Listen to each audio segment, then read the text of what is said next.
This episode of Sexoterica was originally recorded on May 6th, 2026. All conversations are reflective of that time, including the at-the-time unreleased UFO files and more. Enjoy the show. Okay, so we had a completely different plan for a couple of things we were going to do in this episode, and a couple different ways we were going to start this off. Well, we should know at this point that plans never work out. No, they do not. According to plan. They do not. And today we actually ended up encountering, well, there is some news. So this is, I like Sexoterica to be evergreen generally, and I think this still will be because the points are still evergreen in and of themselves. But some news dropped today that was very disturbing. And I have to say, I don't even know this news because I don't look at the news. I don't read it because I care about evergreen subjects. And also, the news is a source of constant depression and disappointment, so I avoid it. But you felt that it was so important to bring it here and to share it with me for the first time. Maybe not for the listeners, but we're going to talk about whatever it is. Yeah. So this has to do with, now, I mean, unfortunately, you know, when you're building up a show and a repertoire, you spend a lot of time on social media. And so we're going to have some discussion of what happens on social media, even though, as I've discussed in the past, like social media is really not social media anymore. But anyway, that's besides the point. What we're talking about, pastors, UFOs. Get right to it. Pastors, UFOs. Okay. How do those two things come together? I know. I know. So it was reported today that as of this recording, which would be May 6th, 2026, it was reported today that a select group of pastors and, like, I don't know, I guess Christian influencers, whatever. It seems like it was only Christians, which there's a reason for that.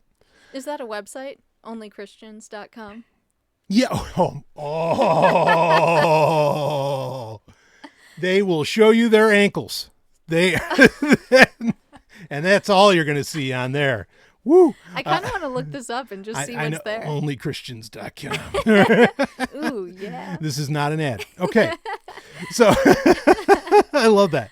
I'd love to open this up talking about sex, which clearly is not happening on onlychristians.com, but we can't do that this week. So, pastors were sent in, or on a call. A lot of the details are not necessarily that important. Okay, so we're talking about like a Teams chat here. This isn't like they were sent in on Air Force One. Yeah, no. Or something. No. Supposedly, so it was with a congressman from Missouri who reached out to these pastors. Okay, kind of like modern day televangelists. Just now we have the internet, which is 10 times worse. Could you imagine trying to talk to multiple televangelists at the same time, by the way? You don't talk to televangelists. They talk to you. That is a one-way street. But anyway. Well, apparently not for whoever this congressperson is. Yeah. So Eric Burleson, I believe, is the person they identified as being the congressman from Missouri. Anyway. And also the man with the loudest mouth. Yeah. So he tells these pastors, now there's some confusion earlier today, okay, as far as what exactly was told to pastors. And this confusion actually comes from another pastor. What did he tell them? Well, named Larry Ragland, okay. This other pastor is kind of the first one, as I understand it, to sort of break this news. And he claims, he's like, we were told to prepare our congregations, our churches. And I think this was pretty much like, as far as I know, the Pope was not contacted, which there's a reason for that as well. We'll get into that. But they were told that you need to prepare your churches, your congregations, for the UFO files that President Trump is going to release. Okay. And that is apparently the more or less the extent, that Eric Burleson actually said. But in the confusion with some other people, and this Larry Ragland actually came out hours later and did like a quick video saying, hey, I didn't make clear what were points that I said in this meeting and what were points that the congressman said. Because did he say that the confusion was with Donald Trump because he thought he was releasing the X-Files? Yeah, right. I wouldn't be surprised if he did say that. Yeah. So the confusion comes that apparently Larry Ragland laid out like, okay, yeah, this is going to reveal information about the demonic. There are going to be claims that reptilians created humans, like all this kind of stuff. And look, honestly, the details in all of that, in my opinion, really don't matter.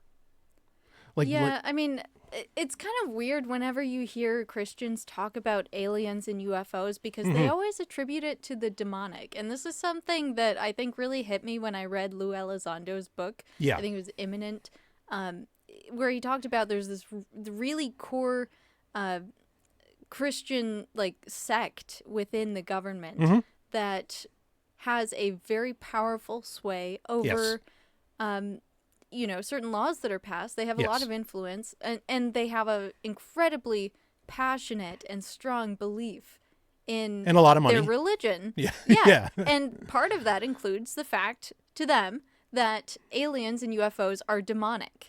Right, because their claim is the Bible says nothing about that. Now, that's nonsense. Okay, we don't have to touch on that right this second. But we did discuss it last time. Well, that's the possibility of that actually already being in the Bible. Well, I mean, yes. And that's the problem is like, actually, yes, the Bible talks about aliens, UAPs, all kinds of stuff all over the place. It's just labeled as like a religious or spiritual event, not necessarily something that we would consider in modern times to be sci-fi. Yeah, well, it gets interpreted as that. Yeah, labeled, and interpreted as that because the terms themselves are open to many meanings because that's just the way Hebrew works or even the Greek or whatever else. But when you're talking about crafts coming down from the sky or beings coming to Earth to like walk amongst us and then go back to their heavenly whatever, like that clearly if you take away the terms that add confusion and just look at the essential content, it sounds almost the same. Sure. Well, I mean, again, just take the term extraterrestrial, look that up in the dictionary, get the definition, and you tell me that the Watchers in Genesis 6:4 don't fit that definition. No, they absolutely fit that. By definition, they are extraterrestrials. They're just from beyond this earth. Right. It even says they come down. It's not even a matter of interdimensionality, which is a subject that continues to grow, which, hey, the ultra-terrestrial hypothesis, I am completely on board with that. I'm actually on board with all of them. None of these things are mutually exclusive. They're not zero-sum games. Like, it can be more, one of the biggest things that the internet fails at, it fails at nuance, and it fails at recognizing that two things can be true at the same time. And I don't just mean paradox, like a paradox, as we used to say. I don't just mean paradoxical. I mean that synergistic. Yeah, synergistic, or just that, no, two things can be true at the same time. The universe is a complicated place. Right. Yeah. So they don't even have to be contradictory. It's just that they run in parallel. So, or synergistically. And people forget that. But so anyway, so like extraterrestrial, ultra-terrestrial, why not both? And in fact, if you do a very literal reading of the Bible, you end up with both in a very real way. But all of that is kind of besides the point. Okay, what really bothers me with this story, I mean, we can talk about some of that, sure. Okay, what really bothers me with this story is that you basically have, and look, I read the tweets, the X posts, right? So the important thing here for me is, and Ellen, I mean, you grew up a Christian. Yeah. Yeah. And I mean, you can tell me your read on this, but what really bothers me is that, now, I mean, I don't consider myself much of anything an American. I don't think you do either. Well, you're a Native American. So like, that's a completely different, situation, but like, I don't hold myself like, yay, USA. Like that's not my style. Yeah. I guess I wouldn't say that I have American pride if that's what you're asking. Right. But, I also at the same time grew up here and I recognize there is a tenet of a separation of church and state. Right? Like that it's supposed to be a central tenet of the formation of the government here in the United States. Exactly. Which, destroyed the Native American population that I'm still a little bitter over, but yeah. Rightfully so. And so, It's very hypocritical when you see these two things coming together. Right. Because it was supposed to be this central tenet of our government. Exactly. So we do not clearly have a separation of church and state, because here is the state saying to the church, hey, we're going to do this. You better prepare your congregation for this. And it's like, whoa. Who gets to be the arbiter of truth here? Like, I mean, there's so many problems with that. Yeah. What do you got? So like I guess that can be taken as a recommendation, right? Like, hey, this may be coming, prepare yourselves. But it's different when they take it a step further and they say, so here's the talking points we want you to pass on to your congregation. Because then you have a message that's being controlled and manipulated. And anytime that happens, there is part of the truth that is buried. So that the overriding message that gets across is whatever propaganda they want you to follow. So that's where I start to get suspicious. Is like, did they say specifically, here's what you're going to tell them? Right. Yeah. So again, not a lot of clarity. Some of the tweets I read said that they were not allowed to bring in phones, any kind of recording devices, whatever. So we don't exactly know. This is horseshit that supposedly arbiters and presenters of truth, that being pastors. I mean, I'm throwing up in my mouth a little bit when I say that. Oh yeah, because they're supposed to be your connection with the divine, right? But oh no, they're going to keep secrets from you in this instance, it would appear, which is preposterous. But like the idea that my pastor, if I believed in that sort of thing, that my pastor would be taking theological marching orders from the U.S. government, or hell, any government. Wow. Like, I would leave that church so fast, like the door could not possibly hit my ass. It couldn't hit the wind coming out of my ass.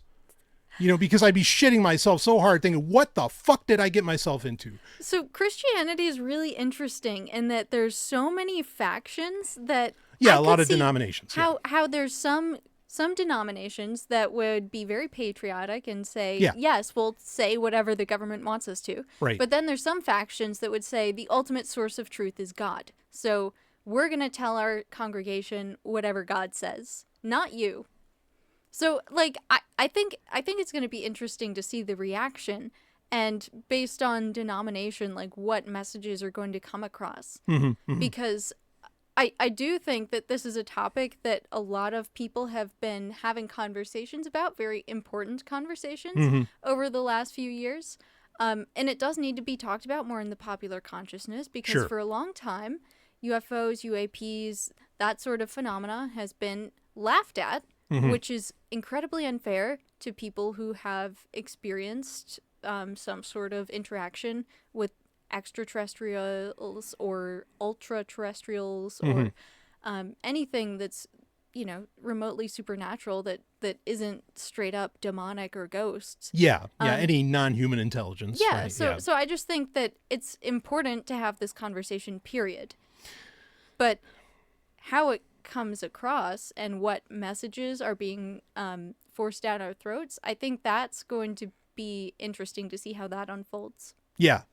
I mean, I'm kind of imagining like these pastors, working with Jesus and like maybe helping him as a carpenter, like helping him build a chair or something like that. And they're explaining to Jesus, well, so the government told us this today. And Jesus takes the hammer and just bops it on their heads every time they say something so fucking stupid, like, wait a minute. I'm the Son of God. I'm representing the cosmos. And you're telling me I should give a shit about what some people in a little, 100-mile area radius, like Washington, D.C. have to say about anything compared to my truth? Fuck you. Like this is so bad. Like, this just patently states that Christianity is a state religion. And ultimately, this comes off to me as being a state-controlled religion. Now, I know that's not entirely true, and I want to be fair, because I also saw a lot of Christians, a lot of other pastors who didn't get the invite. Maybe they were just jealous. I don't know. But they didn't get the invite. And they were like, no. You don't do secret meetings. You don't do any of this. And a lot of them were even saucy enough and aware enough and well-read enough, I would say, to say, oh, no, this is Project Bluebeam. Like, they would just come out and say, no, aliens aren't real, which I understand that kind of very strict interpretation, not literal, but strict interpretation of the Bible, to where they would say that aliens aren't real. Like, I understand that. I understand that tradition. And that's certainly a believable claim, too, because the government has tried to lie to people about extraterrestrials in the past. Sure. And they've certainly experimented, like with the War of the Worlds on the radio, the performance. And, sure. And that kind of backed up the findings of the Brookings report, which said that, there could be like mass hysteria and civilization could fall apart if we have this revelation of extraterrestrials. And you could say that was a very public experiment to see would that truly happen. And it seemed like it did. So I get it. And the fact that like the government has covered up and lied about these stories for generations at this point. Why would we trust the government? Why would we believe anything they have to say about UFOs or UAPs? Yeah, I mean, there's so many directions we can go with this, but I mean, like, I really think that regardless of whatever the reality is around the pandemic, the 2020 pandemic, there was a real shot for totalitarianism there. And that's not a pun. But it was tried, and I think it ultimately failed. And Christian churches were one of the groups, many of them, not all, but many of them were very much against the jab. And, like they, and they'll, you can, same thing. You can go on X and you can read about it, and they're going to tell you like, no, that was all a lie. That was bullshit. Blah, blah, blah. How can you tell us what to do, that we can't congregate, that we can't come together, all of this stuff. My point being is, at the same, as much as they're getting all of these, like, modern day televangelists and whatever else, to come in on this, my read on the situation is that actually a lot of Christians are being a lot smarter about the situation, partly because they feel like, no, I was already lied to once, or I was already squeezed too hard once, whatever that case may be. Yeah, and I think this is true for everyone, not just Christians, but I guess we're singling them out specifically because it's like the national religion, unofficially or officially, I don't know. Yeah. And also because I think most people who don't have a religion, they don't have a public gathering place that they go to weekly where they receive messages. Yeah. And they learn philosophy, and they learn history, and they learn how to behave. Yeah. Or like what the culturally accepted behavioral norms are for that group. I think a lot of people have substitutes for that in various ways, but unless you're actually going to a public gathering place like a church, you don't really get the same experience. Yeah. And I will give them credit for that. And also credit for the fact that during the pandemic, I was able to get a religious exemption for not taking that vaccine. Right. So I am grateful to some extent that people were willing to stand up for something in order to say no to the government, whether it was religion or something else. Yeah, I can't imagine who got you that exemption. Real hero, whoever approved that one. Oh, right, because I had to have it signed by my rabbi. Yeah. Where could you find a rabbi that would do that? It's tough these days, but fortunately I know a guy. I know a guy. A guy. Anyway, look over the certificates here. Okay, no. Now, so, now, I mean, there's so much about this that is insulting. And there are other directions I want to go that we need to talk about. Okay. One of the real things that bothered me is like, wait a minute, why are only, and this is true, why were only Protestant pastors invited to this meeting? Oh, like, really? Why did, only Protestants. Only Protestants. Why weren't any Catholic bishops called? Why wasn't anybody from, Greek Orthodox? Why weren't any rabbis? Speaking of rabbis, called in. They answer to a higher power because their organizational structure lies outside of the United States government. Yeah, so I mean, there's answers to all this. I mean, in the abstract, though, like if you ever thought that, oh no, the U.S. government doesn't favor Christians, especially Protestant Christians, you just found out the reality. Like that's not so. Like absolutely. particularly this government, this present office, this present administration, absolutely favors Christians.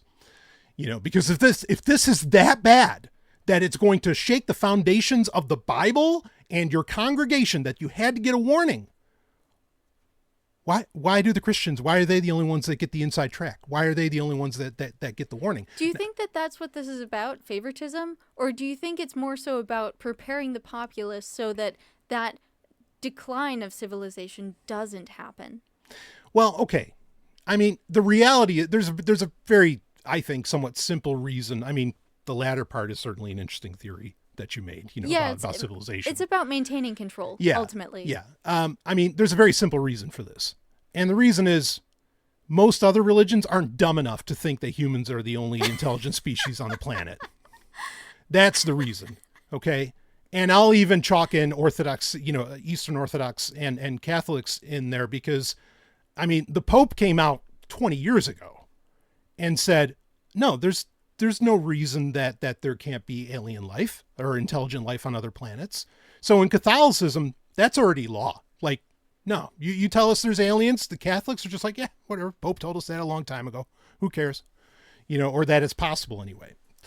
So, credit to them. Of course, there's a very famous like Vatican group of scientists, so I'm not surprised. Some genuinely intelligent people there, shockingly. So go ahead. Well, that I think just lends more credence to my theory, because we're talking about people that have traditionally not believed in aliens. And like I was talking about earlier, they very strongly believe that this sort of, phenomenon is demonic. So yeah. If they were to discover, like, en masse, that the government knew about this, or that they were possibly working with extraterrestrials or collecting their technology or whatever, then suddenly they'd have a massive uprising of really angry Christians. Like, why are you working with demons? Yeah, yeah. And I think that maybe that's what this message is about talking them down from that ledge, so that when this eventual revelation happens, people aren't blaming the government for working with demons, but just more advanced beings that are very much like us. Yeah, so this is you raise an interesting point, because what I was going to say is, there are Christians, I put that a little bit in quotes perhaps, but like Tucker Carlson, who this week came out and said that, he thinks that Trump has like these weird supernatural powers, and it felt like he was suggesting something demonic was going on there.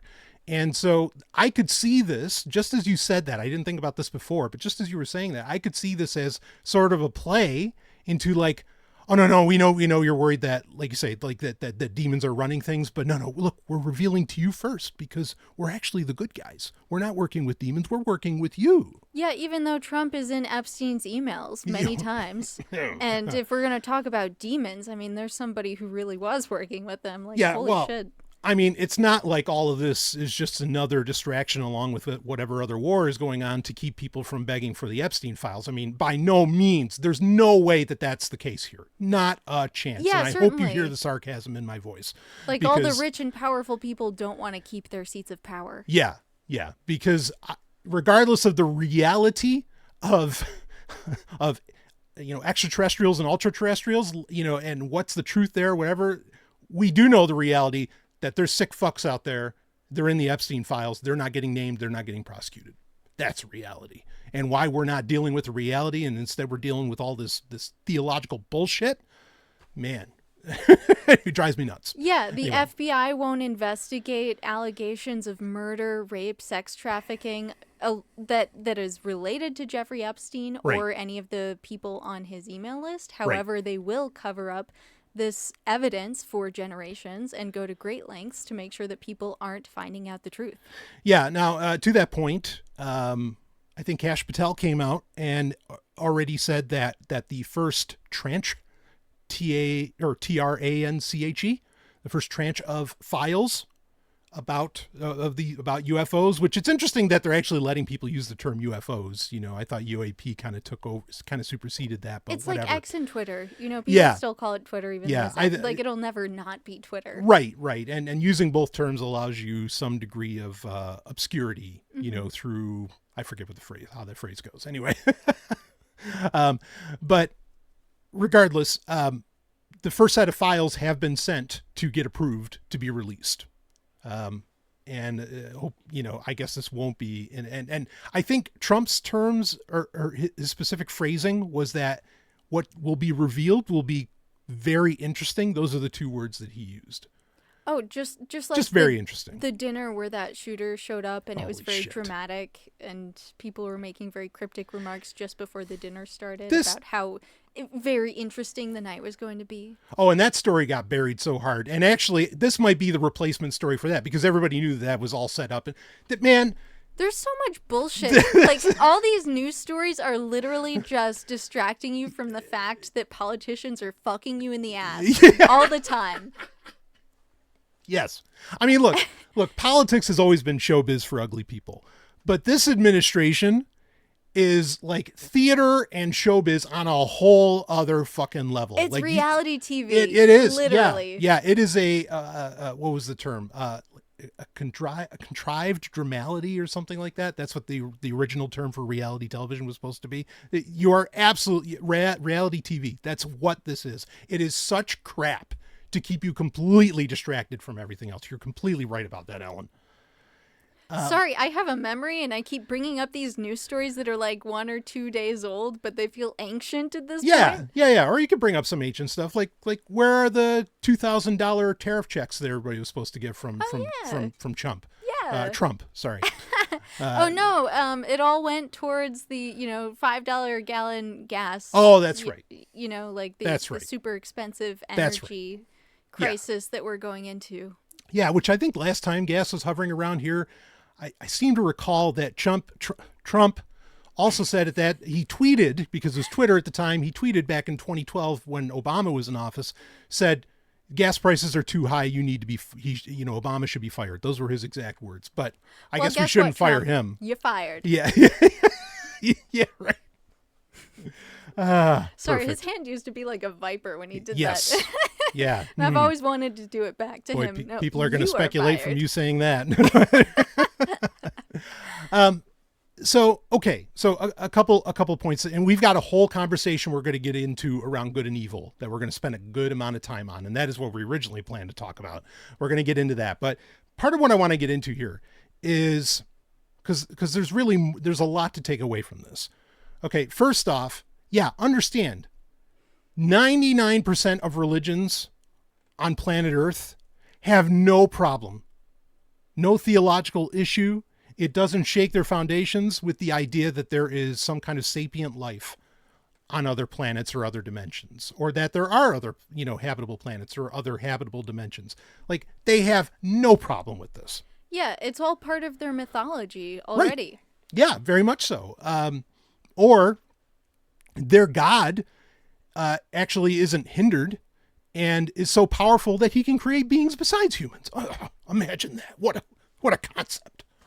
You mean like humans weren't given every single secret of creation? Yeah, right. Like sometimes God does things and he doesn't tell us. Whatever. How dare they? Them, those. Yes.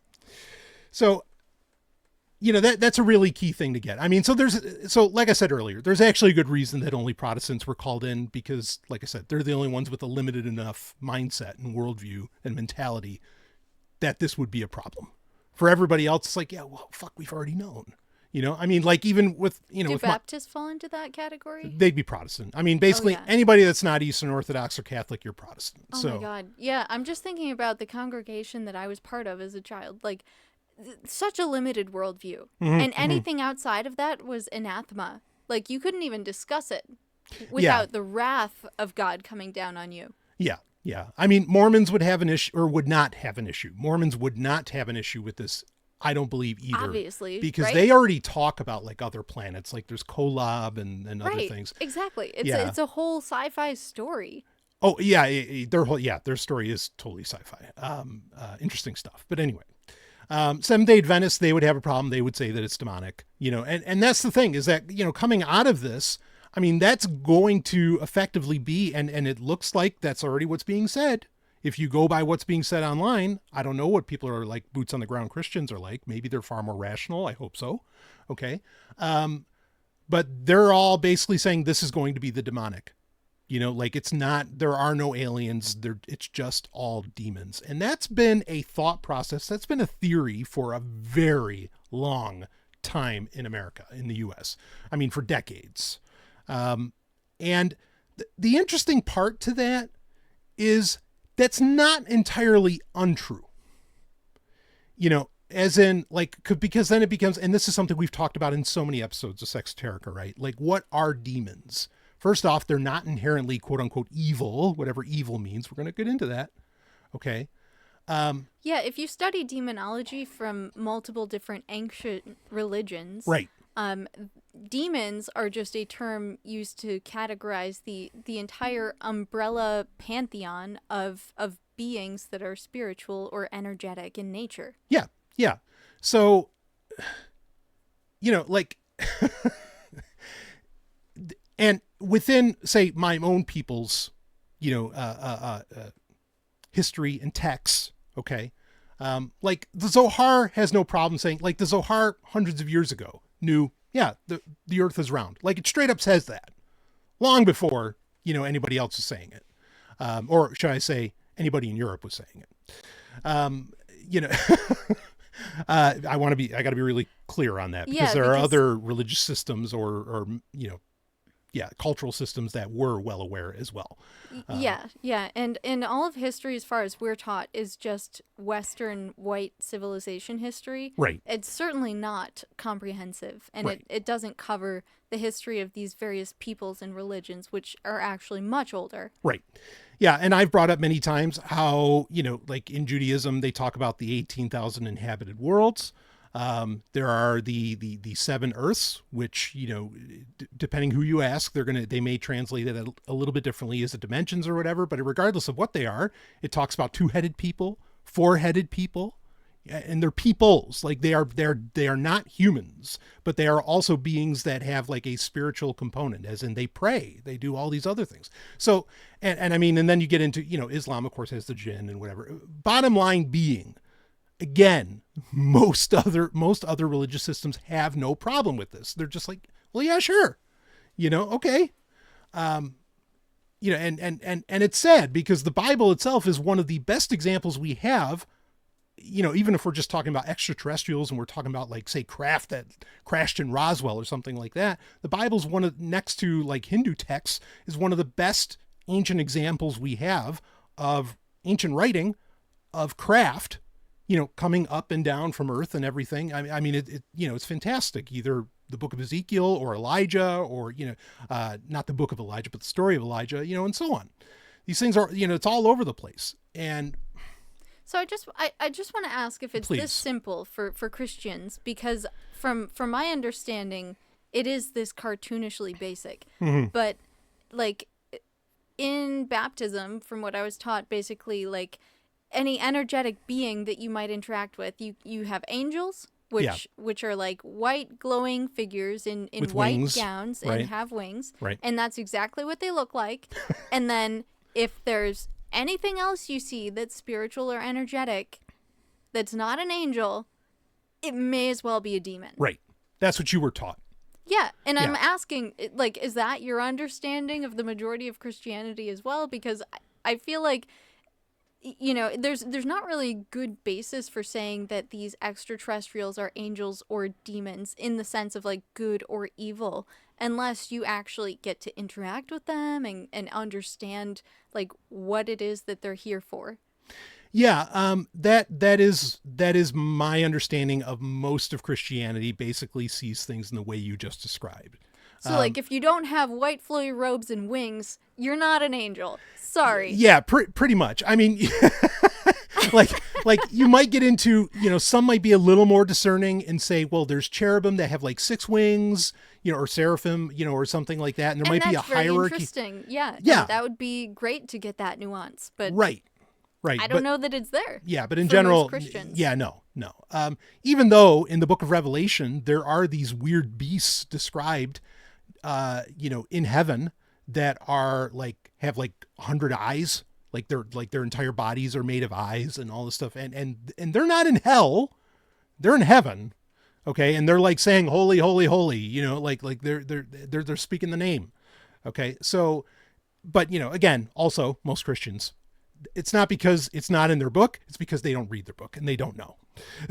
So that's a whole other thing, is that actually, you know, a lot of these, and because there are also, let me be fair, there are also Christians, Protestant Christians, who are coming out and saying, no, there's no problem with there being aliens. We don't care. Okay, well, that's a relief. Yeah, I'm glad to hear that. But they're few, and those are probably the ones that actually, you know, hopefully their Bible's a little more dog-eared than others, you know, because they've actually read it, at least in English. I mean, you haven't really read it unless you read it in Greek, but whatever.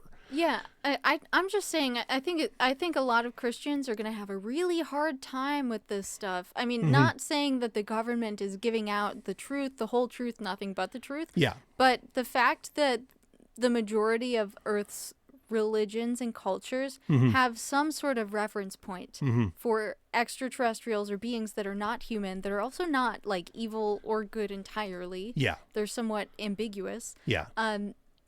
You know, they're going to have a really hard time swallowing that pill. Yeah.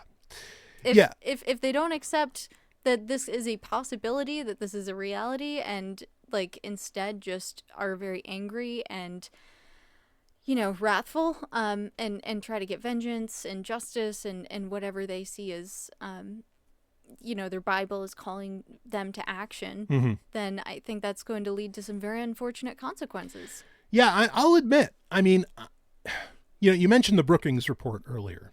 Okay. I know there's people who say, so the Brookings report is from the 60s. It's from this think tank. And, you know, it's not like technically an official government document, even though it's commissioned. So in that way, it's official by the government. You know, it's commissioned by the government. Yeah. Yeah. And it basically says that, you know, hey, if we encounter other intelligent life out there, we need to be careful how that gets spread out, because it could cause widespread panic. Now, there are people who will bat back at that and say, no, because, you know, before World War II, like the major newspapers and even in the US were saying, oh yeah, we're going to find life on Mars. We're going to find all this other stuff. Like, and it was like seen as okay. Now, you mentioned earlier also that we have, you know, War of the Worlds, H.G. Wells' classic radio play, War of the Worlds. Here's the thing. People did freak out about that. Right. Like they did, because they thought it was real and they lost their shit. Okay. So the Brookings report isn't entirely wrong. I mean, I don't agree with it. And I think you should be completely open when the shit happens, but I do understand where they're coming from. So a part of me is very concerned that when this does come out, that, yeah, I think there are people where their worldview might get shattered. If it's that serious, I don't even know that it's going to be that serious. And like, you know, like you kind of said earlier, I'm not going to believe what the government says anyway. What's wrong with having your worldview shattered? I mean, the hard part to that is psychologically adapting. Yeah. Right. Yeah. And some people have tendencies towards violence, and like if they don't have a firm basis in reality, then yeah, maybe they'll lash out. Yeah. And that's what I'm saying, it, like, could be unfortunate consequences. Yeah. Is if people do lash out like that. I really do think that, like, sometimes you need to have your paradigm shifted, and any seeker should want like, that. I think in our modern times we are often victims of our own ignorance. Yeah, for sure. Yeah. So you know, there's a part of me that is very cautious about how this is going to turn out, because, you know, I feel like these are the same people who the only reason that they don't do really sick shit, in fact, they probably still do sick shit, is because they think that some sky daddy is going to punish them for it. You know, at least that's the way they see atheists. So I assume that's the way they see themselves. And if they find out that there is no sky daddy to punish them, I'm worried they're going to do some bad shit, because they're going to think all bets are fucking off, you know, because they're not actually good people. You know, like they think they need God to be a good person. So I'm a little, you know, I'm more than a little skittish and more than a little worried about that. Now, first off, like, I think this is likely another attempt at a control system. There's already people saying that this is basically going to be COVID-2, as in, like, they're going to try, you know, in the name of national security, which, hey, you mentioned, Ellen, you mentioned Lou Elizondo earlier. Like when you see him on Ancient Aliens or anywhere else, and he's not the only one. David Grush can be just as bad. And he's already coming out with all his horseshit with this. Okay. All they keep saying whenever the alien subject comes up is national security, national security, national security. In my opinion, I'm very gentle when I use this word, but I mean it this time. It's a psyop. Like you are setting people up for some kind of, control structure. Yeah, like I get it that repeating yourself is a great way to get people to memorize facts, but the fact that I have that line burned into my memory, it's like really seared in there. Yeah, it's bad. Like a craft flying unchallenged in American airspace is a national security threat. Right. It's a quote from Lou Elizondo that he's repeated 1,000 times. Right. And it does feel like a psyop because he says it so much. Yeah. And the ridiculous part of it is, like, it's flying unchallenged, not bothering a fucking person. Yep. How is that a threat? Right. Right. Or, it's a white orb, which we'll talk about in future episodes, I'm sure. Or it's a white orb, like, shutting down nuclear missiles. I'm sorry, where's the threat? No, that's amazing. That's great. I think you just saved the world. It's more than that. They actually troll the government because... Right. For some of these nuclear missile silos, they will like immediately break through all of the security, all of the encryption, all of the password protection. They'll unlock everything. Yep. Turn on the missiles. The countdown goes down to 1, and then they all shut down at the same time. Exactly. And that is incredible. Right. That you can just make that statement of power. I have the ability to break through all of your layers of protection and touch the most sensitive thing that you have. Mm-hmm. And I could destroy you right now. Yeah. But I'm not going to. Yeah. Nor am I going to send this missile to destroy anyone else to come, wreak havoc for you. Yeah. Like, they literally just want to show us, like, you're not as powerful as you think you are.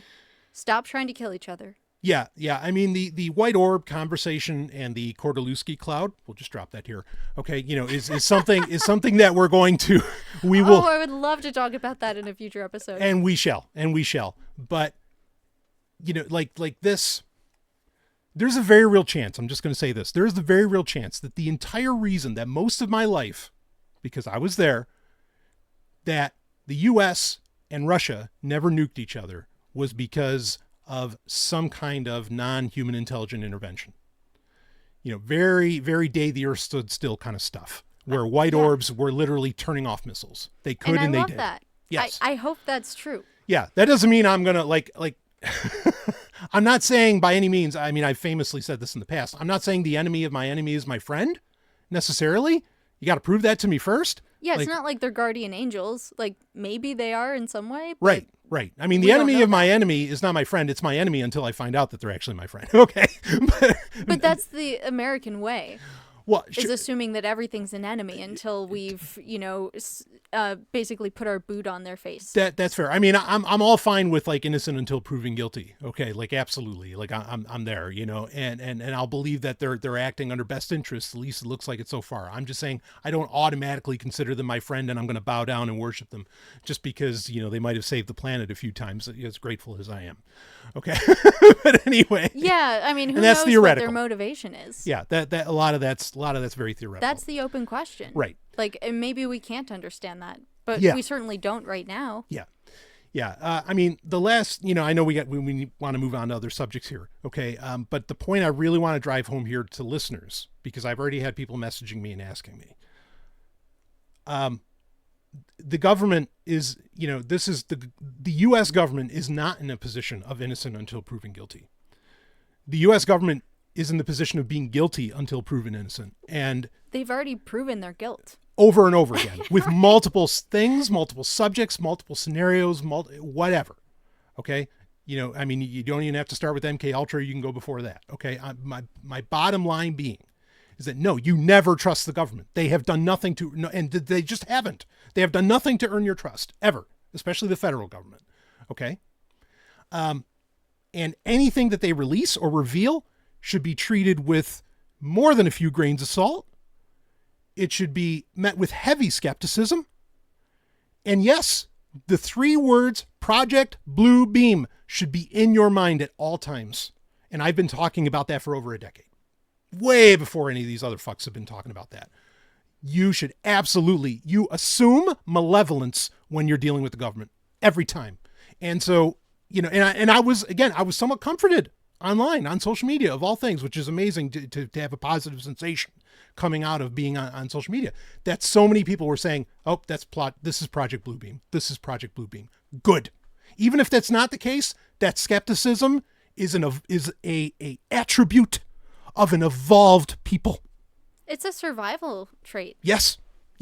Which we need right now more than ever. Absolutely. Because the government is consistently showing Yeah. that it is an energy mining, it's like draining energy from the populace. Yes, in a very real way. Yes. And not just financially, which it has historically done, but now like people are getting the sense that it's also happening in a more spiritual way. Yeah, spiritual, even sexual subjects Maybe. that we've been covering here for many, many months. Actually, we're going on like almost a year that we've been doing Sexoterica here very soon. Really? Wow. Yeah.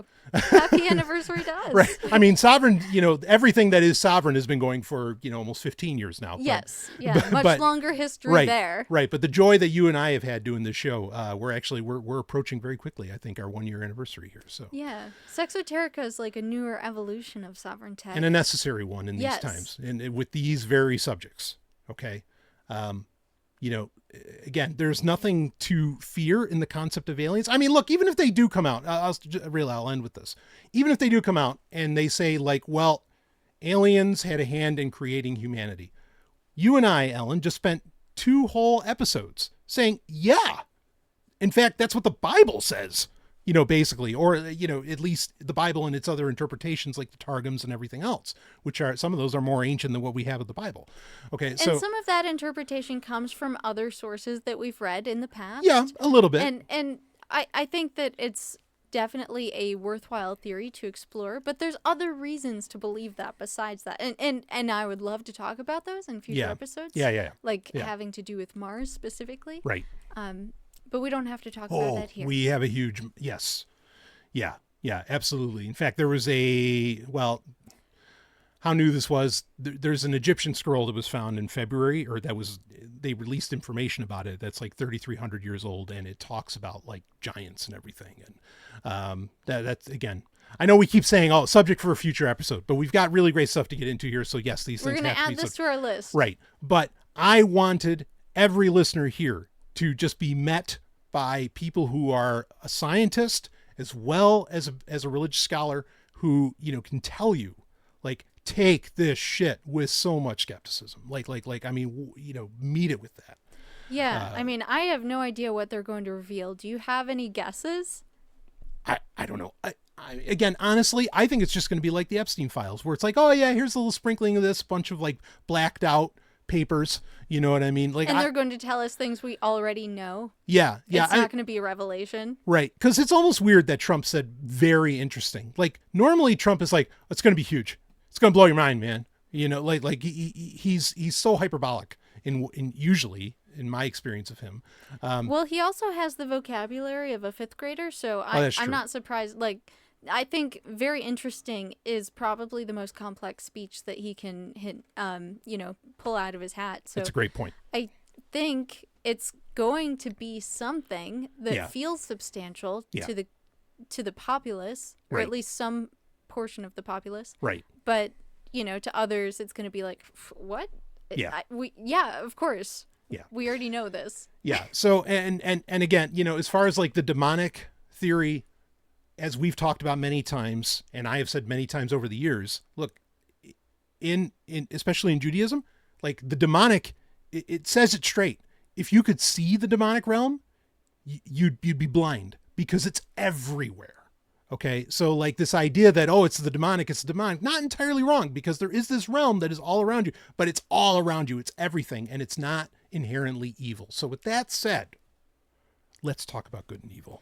Okay, let's do it. And I wonder if we need to have another conversation at some point about demons and like demonology and what those actually are. Because I do feel that when we talk about it in the Christian sense, it's just, like I said earlier, it's cartoonish because Yes, it's it a is. very black and white issue. Yes, And it is. that's not how it's been historically discussed.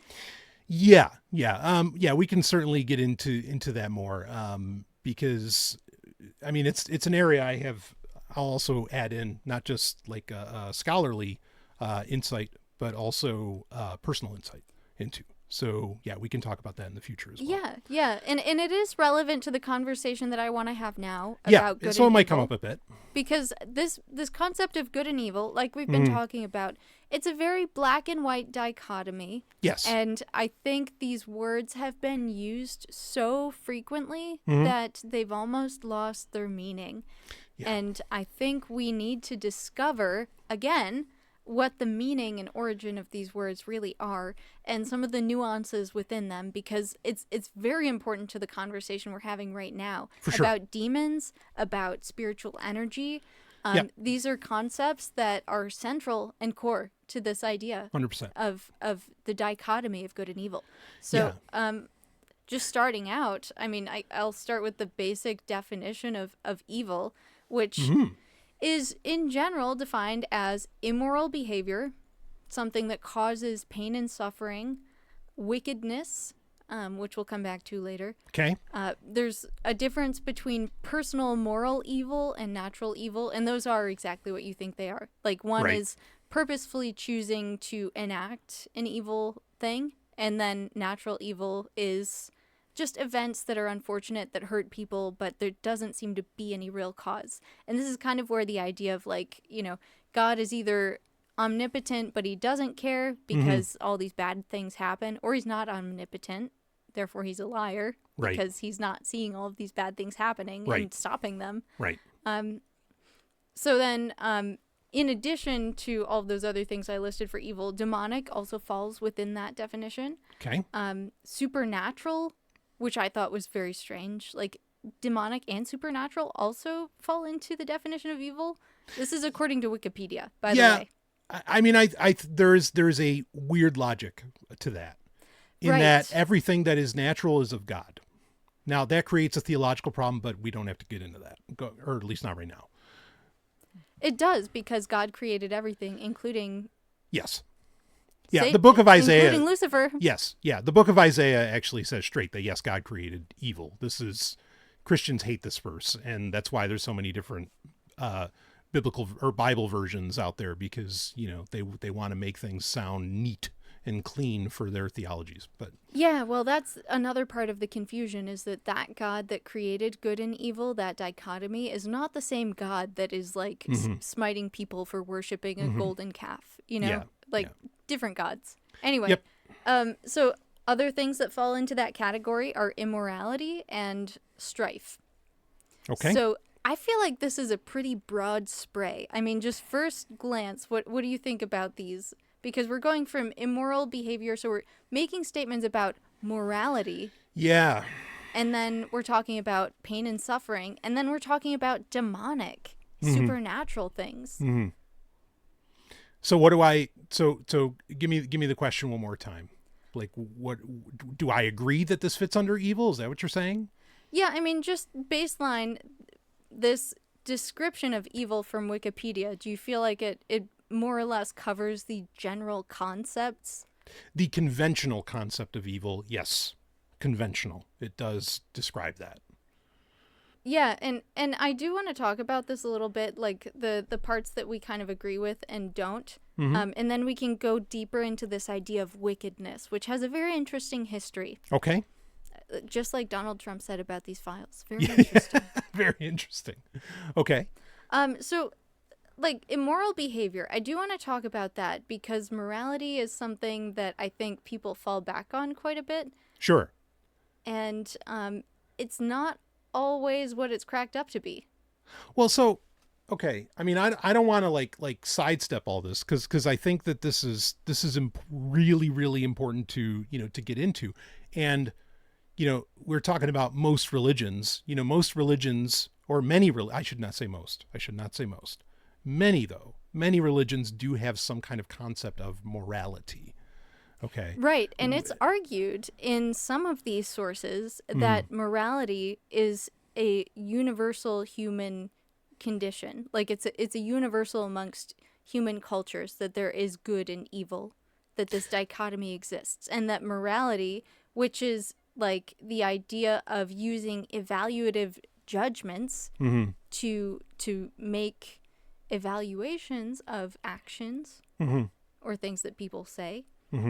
But that also that indicates that there is a judgment that is proper, that is right, that is socially accepted. Yeah. So, I mean, and part of the reason I'm not speaking conventionally. I'm speaking both from, my worldview as well as a very ancient, and actually I would argue perhaps at least reflective of the most ancient worldview that we still have. Like neither of these things exist. Like morality does not exist. Rights do not exist. These are not real things. They only exist in a cultural sense, in a shared view of the world. Yes, a shared, chosen how people view. Make judgments. Right. Yes.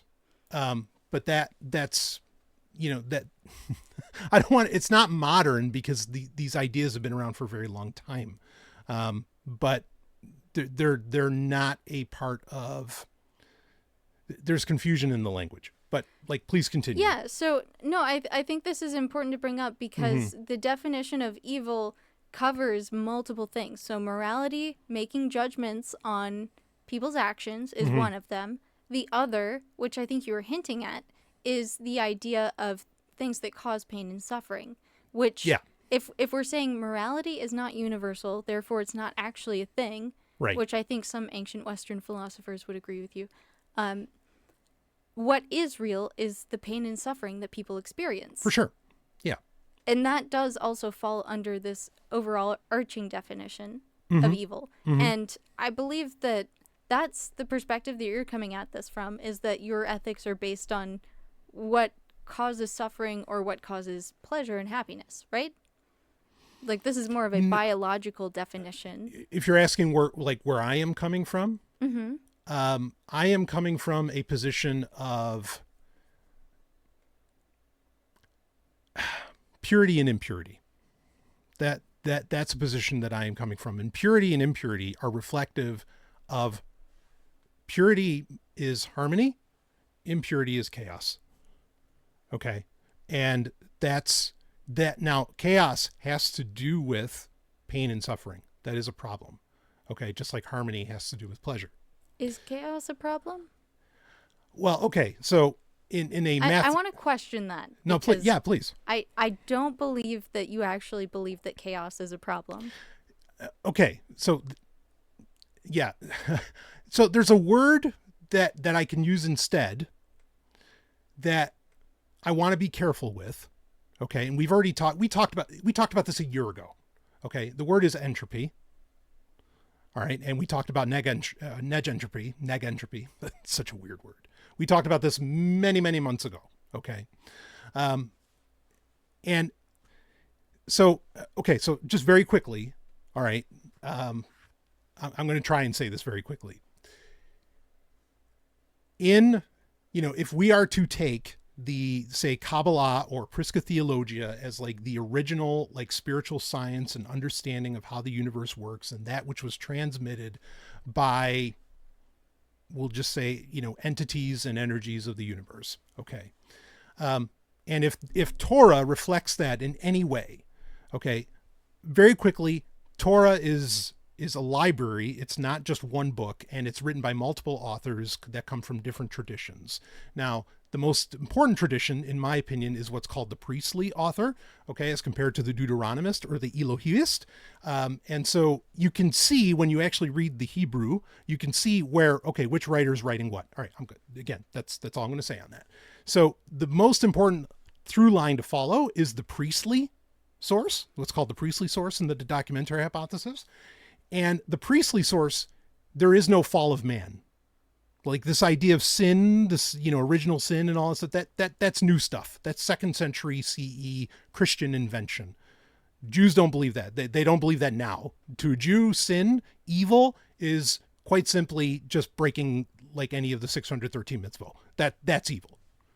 Okay. But it like there's no other like evil that really exists outside of that. Okay. But to the priestly class, like even those laws, they don't exist. Okay. So to the priestly source, those laws don't exist. So the priest is completely concerned with every action that they take.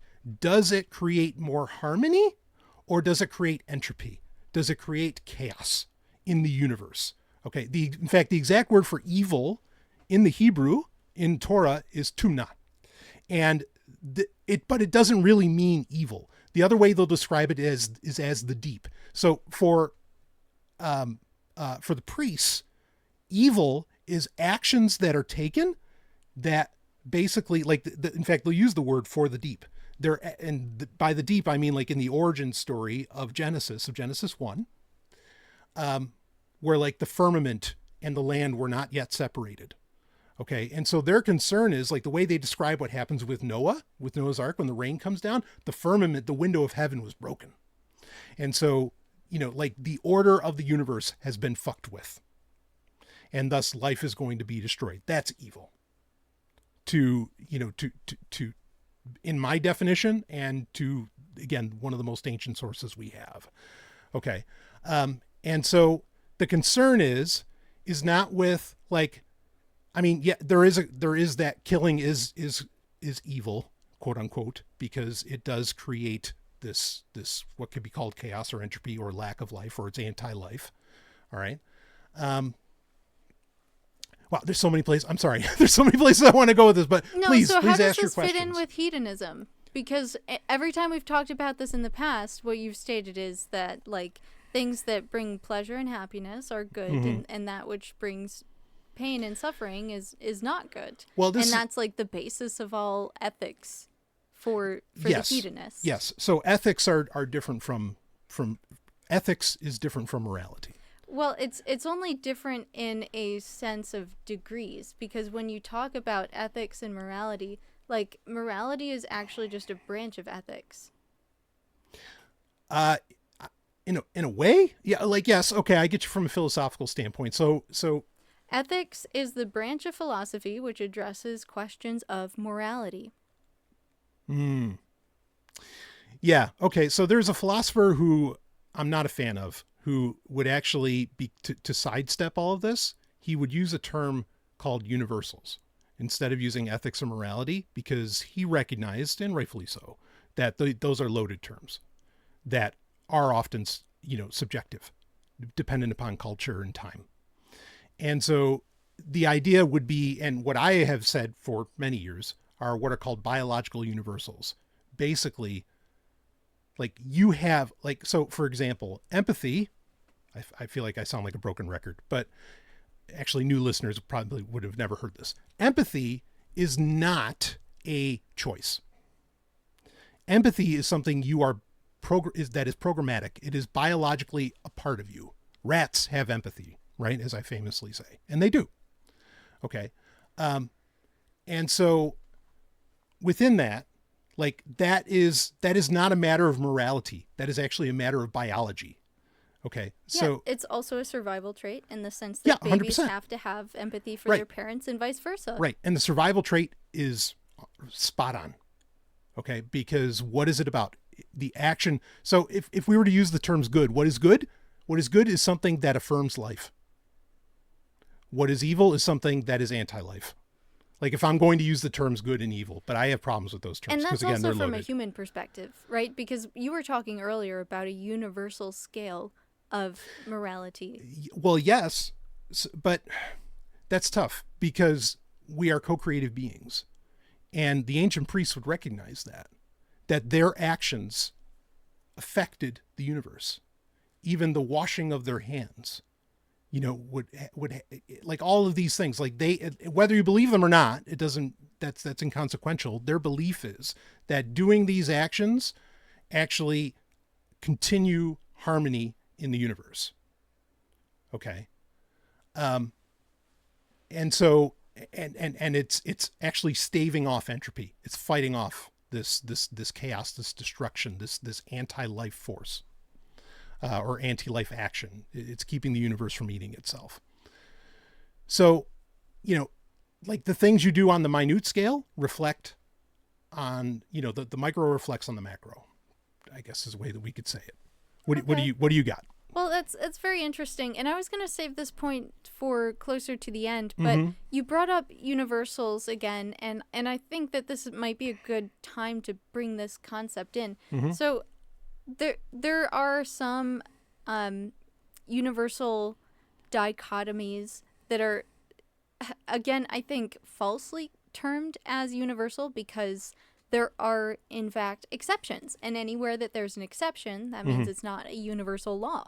Sure. So, for example, in cultures that have a Buddhist influence, they believe that this dichotomy of good and evil is actually a distraction. It's a delusion. And it's something that we convince ourselves that we need in order to give our lives purpose and meaning. However, it's just a confusion. It's basically a distraction keeping us from achieving the ultimate state of nirvana. So the idea is that good and evil are both perceived as part of an antagonistic duality, and that duality is what needs to be overcome in order to achieve peace. Yes. Yeah. Like there is no duality. Like I'm with you, like I know that most people see like Judaism as a dualistic religion. Well, there are aspects, and there's other great philosophers who will tell you as much, that no, it's not dualistic at all. It's monistic. Like good and evil all come from the same source, and so if they come from the same source, then there is no good and evil. Again, where do you want to go from there? Because I feel like I was just about to repeat myself. No, that's okay. I'm just excited to have this conversation because we're reintroducing the nuance to this idea of good and evil, and maybe revealing that the universally accepted idea of this duality isn't actually universal. And there's like examples of the duality in historical cultures that I think are really interesting. Like there's the story in the Aztec cultural history of Quetzalcoatl and I'm gonna mess up this pronunciation so bad. Tzecalipoca, which was an antagonistic relationship because again these two they're siblings essentially. Yeah, it's his brother. Yeah, and they are representative of opposing forces. So like Quetzalcoatl represents light, wisdom, and creation, whereas Tezcatlipoca, oh my god, I'm so sorry, represents the smoking mirror of darkness, chaos, and sorcery. Which is an interesting theme that keeps coming up when you talk about wickedness. So going back to wickedness, okay, it's generally considered a synonym for evil or sinfulness, which I find it interesting that those two are conflated often, because I think we need to talk about sin a little bit more. Sure. And I think we need to talk about this idea of wickedness a bit more, because it's not just sin or directionlessness. It's not just this idea of willfully making a choice to cause suffering or pain. Yeah. It's etymologically related to the term Wicca, which used to mean a male sorcerer. Yes. Yeah. Most terms in witchcraft have an origination in some kind of derogatory term. Like warlock means oathbreaker. All I'm saying is there's this repeating theme throughout cultures, throughout history, of saying that sorcerers are related to evil, or related to sin, or related to chaos. Yep. And I think there's a way that we can have this discussion and turn all of these words on their head. Yeah, absolutely. I know there's a much larger conversation to have around sin that maybe you want to have like on your own because you've been doing a lot of research and writing on that. Sure. but I do want to at least explore that topic a little bit while we're here.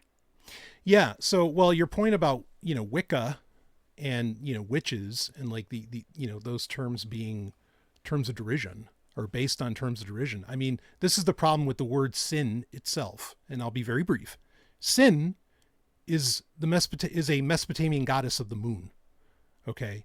And the moon, like in ancient mythologies, often enough, and this is certainly true for sin, is representative of the cycle. I mean, like, yes, the moon has a cycle, and yes, there is a certain, agricultural aspect to that. But what it's really about is measuring the women's menstrual cycle. Okay. And so... Which men are afraid of because they don't understand it. Right. And also they can sometimes, I'll just say sometimes women can get tired of men shit. And all right, sorry, South Park. We just watched the South Park episode about it. Yeah. But really, I mean, like, the lack of patience and willingness to, I guess, like, engage is sometimes seen as, like, terrifying for men when they encounter women who are going through PMS. Sure. And there's a legit, from an occult or spiritual aspect, like, there is a legitimacy to that concern. Legitimacy in that when a woman is going through, her period, let's just say that, okay, like, she is interacting and harnessing cosmic forces, beyond comprehension, which also gets into, I mean, yes, we can explain it, biologically, with Western medicine or whatever to some degree, but, at the same time, like, you are dealing with, and Ellen, you can speak to this directly, you are dealing with pain equivalent to that of a heart attack.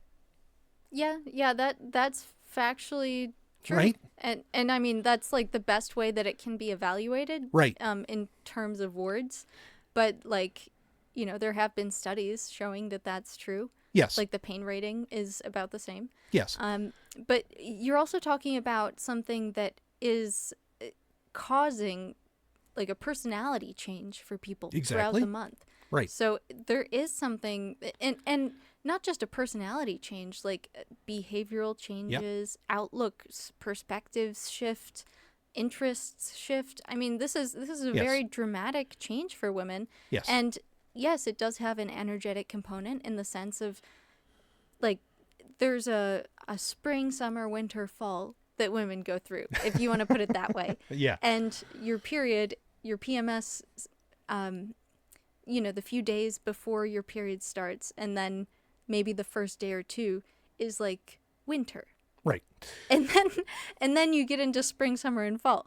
And those have their own definitions, but like just the idea that you can use that sort of metaphor to describe the changes in personality and interests and energy levels of a woman, I think that, it has ties to very natural cycles. Yes. And these overall, like, energetic umbrella terms. I'm sorry, I'm blanking on the word. No, that's okay.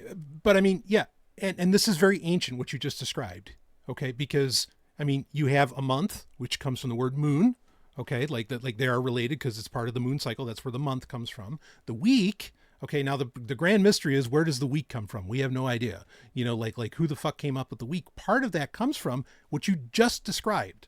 That's part of the mystery, is that, yeah, we have 4 weeks in a month, 4 seasons, and it's completely cycled around what the woman is going through. And this is because this was something that was revered, feared to a degree, but only by men. But it's a healthy fear, because it's like, wow, yeah, she is in her power. I mean, of course you're getting pain levels, akin to a heart attack. Of course you're going through, like, I mean, it's amazing. Like, and you can tell me better than, or as well as any woman, like you can get angry, but you're doing it all like without fear. You're just like, you're letting it all out, and it's because you are literally harnessing so much of the ruach of the cosmos. Like, you are harnessing this ethereal energy. Okay.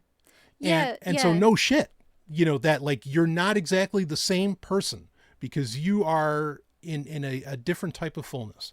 And I think about archetypes, and that's the word I was trying to think of. Yeah. Of women who are goddesses, Mm-hmm. but they're destroyers, and they're Yes. terrifying, and Yes. they're like snakes, and they have fire, and they're incredibly powerful, and they're going to wipe everything out. But then there's also women who are, the archetypes are representative of the birther of creation, Mm-hmm. you know, the mother of the earth or the rivers or the forest. Sure. You know, like there's this very strong element of creation that comes along with this destruction. Yeah. Because in essence, you have to destroy in Yes. order to give birth to something new. Yes. And that is the power that women have that men do not. Yes, exactly right. Now, so there you go. You just hit. Okay. Women have power that men do not. And this has been known forever. And men fear that power because it's very real and it's a lot more than they've got. It's not just different, it's more than they've got. Okay. Yep. Judaism knows this, but Kabbalah certainly knows this. Okay. Like Kabbalah is absolutely, as much as like it's a part of a phallic religion, it's also one that recognizes the feminine perhaps more than most. Yeah. And actually elevates it above the masculine. And the more I study this, the more interesting it becomes to me, because there's so much that is said between the lines. Like Mm-hmm. the fact that women are rarely ever mentioned by name or Yeah. explicitly, there's a silent underlying foundational power current that runs through all of these stories. Yes. And that is women. Yes. Yeah, absolutely. I mean, so often the white fire, you know, of say, you know, the biblical text or whatever is often just talking about the woman. Like, where are the women? They're there. They're between the lines, but you got to know that they're there. Anyway, the point I want to get to is that with Wicca, you really hit at it, is you had a Mesopotamian goddess. Like, where does the word sin even come from? Well, we know exactly where it comes from. There is a goddess with the name Sin. That goddess represented that destructive and creative power of the woman. Men, ancient priesthoods, not all of them, some of the ancient priesthoods were very, very positive towards women. But the ancient priesthoods were like, you know, of men were like, no, we want the power. And so what do? They start using terms that represent the women's power and they vilify them. And so we end up with the word sin. Basically, you know, like that word is literally used to be so anti-woman. Like that was a very purposeful choice. Yeah, and that's probably also associated with the fact that Eve is blamed for original sin. Yeah, right. In a lot of conventional interpretations. Exactly. Yes, and in Christianity specifically. Yeah. Yeah. So this is a really key thing, is that a lot of our concepts of what are conventionally known as evil are often rebranded notions of feminine power. Yeah, and that's the terrifying thing for men, is that women do have this power to give life, but they also have this incredible power over men, not just in creating life, but also in seducing men.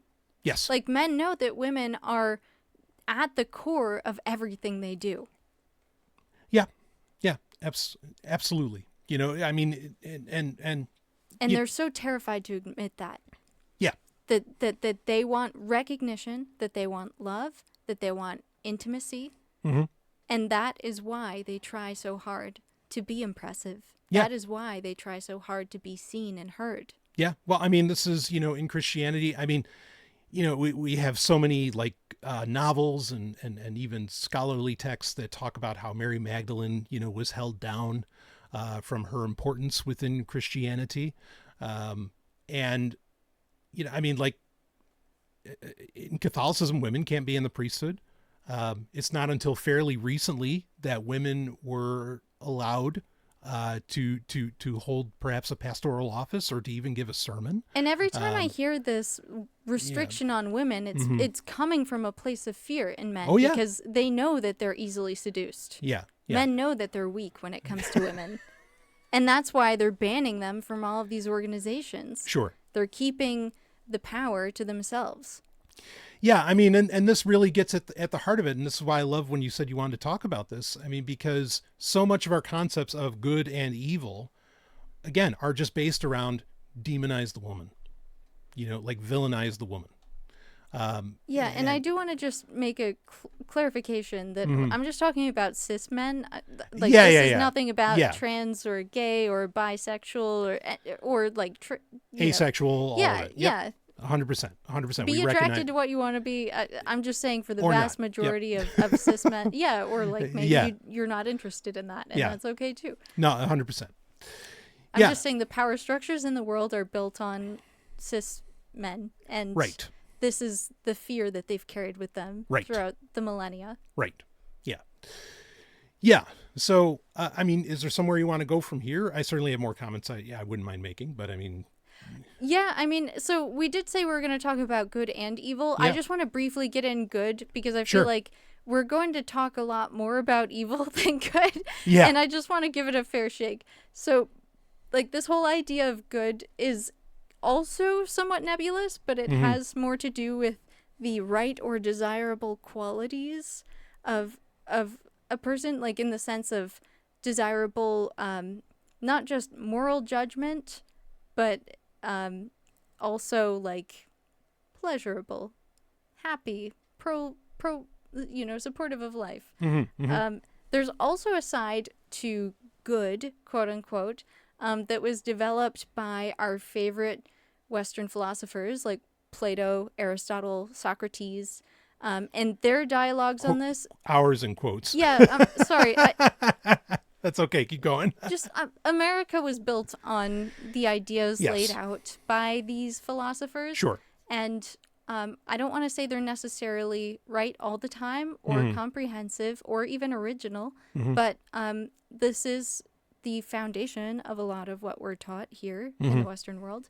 And there is an association with their ideas on good and monotheism, which I find very interesting. Okay. We don't have to dive into that right now. I think it's just important to note that there is that association because in all of the definitions of evil that we've looked at, supernatural or demonic ties into that as well.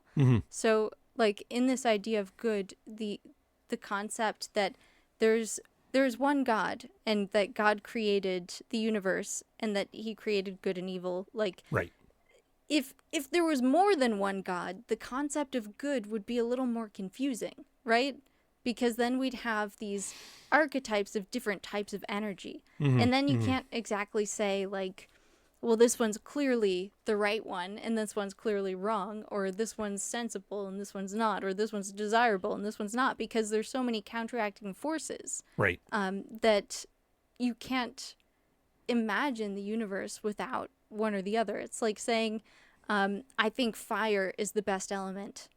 But water and earth and wind, like, they're okay. Yeah. Maybe I don't like water so much. Sure. Maybe that one's evil. It just doesn't really, like, make sense when you think about it in that way. Yeah. I mean, this, like, this just goes to show, like, everything you're describing goes to show, like, how absolutely convoluted and confused these subjects are, to the point that, again, like, I can't help but think they're meaningless. Like they have, like, these things, again, are so confusing, and it ultimately kind of comes up as subjective. Something you and I have talked a lot about is, like, we try not to use the words good and evil. We use the terms malevolent and benevolent, right? Because those terms include the intent of the actor, or of the force. Right. As to where it's not this, like, judgment, okay, of necessarily, I mean, yeah, we're getting a read, but, like, it's not really, it's like, okay, no, how does this affect me? Like, when you say something's malevolent, how does this affect me? When you say something's benevolent, how does this affect, me? And then, the intention to some degree is a judgment. But I think those are far more helpful terms. I mean, you brought up Aristotle earlier. He's a big part of the problem here, because Aristotle is, the reason that we have, like, I've talked about general semantics so many times, but, like, the conjugate to be, like, just as an example, the truck is large. Okay. So I say that statement. What does that mean? Right? Like, it's a definite thing because there's an is there, but is large to who? Who's the observer? You know what I mean? Like, if the observer's a 6-year-old boy, okay, yeah, that truck's large. If the observer is Goliath, the giant Goliath, no, the thing's fucking tiny. Right. And that's my point, is that you create this definite, almost like godlike view of what something is when you engage in Aristotelian logic, in that there is this like definitive article. And so, like, I'm not surprised that concepts of morality, and all this, come out of a lot of these philosophies in the Western mind. Well, I was resistant to talk about this initially because I Sure. don't want to go into a 2-hour-long diatribe about meta-ethics. No. Right. But I do think that the conversation between Plato and Aristotle is interesting in the sense that Plato talks about good as like this, it's a cause of knowledge and truth. It's something that allows for cognizance to understand difficult concepts like justice. But Socrates says good is not being, it's superior to it in rank and power. And then Aristotle talks about, he criticizes that Plato's form of good doesn't apply to the physical world, so he doesn't assign goodness to anything in the existing world. So I think that there's a very complex conversation that was had between Socrates, Plato, and Aristotle that has to do with what is like the meta understanding of what our understanding is. Sure. And what leads to us desiring good and the source of good. Is it like the sun where it's shining light on everything, or is it the light itself? So there's a lot of debate to be had, and I think it's all a fun thought experiment, but it ultimately I think just skirts around the point, which for living beings is life. Like, that's the whole point of everything. So like, I feel that our concepts of good do have to depend on what is life affirming, like you said earlier. Yep.